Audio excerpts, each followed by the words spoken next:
et les biscuits magiques. Il était une fois une jeune fille de 20 ans nommée Emma, qui vivait dans un petit village entouré de collines verdoyantes et de champs de fleurs. Emma adorait cuisiner. Depuis toute petite, elle passait des heures dans la cuisine de sa maman, à mélanger les ingrédients et à goûter les plats délicieux qu'elles préparaient ensemble. Emma aimait tellement la cuisine qu'elle avait décidé d'ouvrir sa propre petite boulangerie au cœur du village. Tous les matins, elle se levait très tôt, bien avant que le soleil ne se lève, pour préparer de délicieux pains, des croissants dorés et des gâteaux sucrés qui embaumaient l'air de leurs parfums délicieux. Les habitants du village adoraient ses pâtisseries, et chaque jour, ils faisaient la queue devant sa boutique pour acheter les délices qu'elle avait préparées. Un jour, alors qu'Emma était en train de préparer des biscuits au chocolat pour l'anniversaire de sa meilleure amie, elle entendit un bruit étrange venant de la cuisine. Elle se retourna et aperçut un petit lutin, tout vert avec un chapeau pointu, assis sur le plan de travail.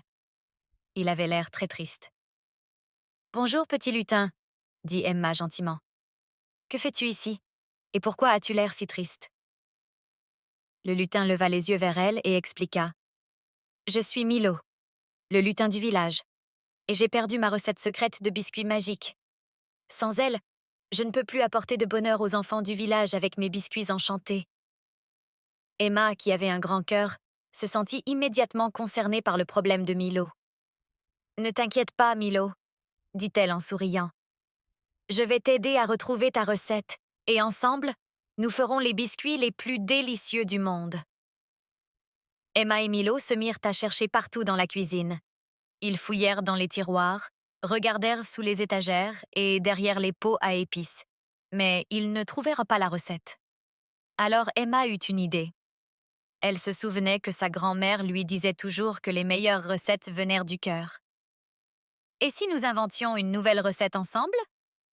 proposa Emma.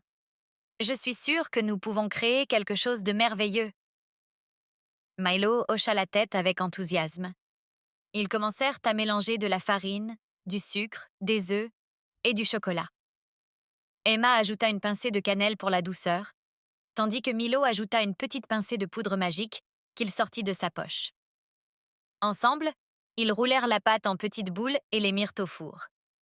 Quand les biscuits furent cuits, Emma et Milo les goûtèrent.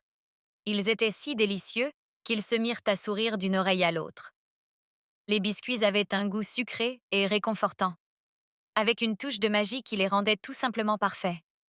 Milo était si heureux qu'il sautait de joie. « Merci, Emma.